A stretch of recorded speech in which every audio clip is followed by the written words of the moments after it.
Pulverized coal gasification is a technology that converts coal into syngas and fuel gas through incomplete combustion. It is one of the important ways to clean pulverized coal.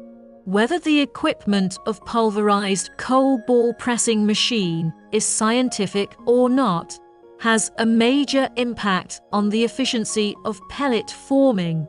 Pulverized coal is the main raw material of the carbonation industry.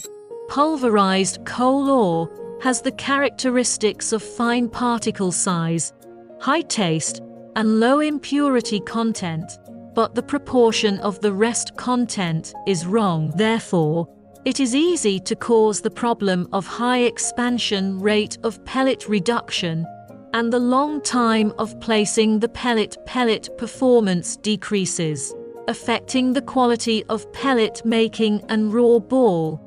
Through the test, the performance of pulverized coal ball is studied, as well as many other factors.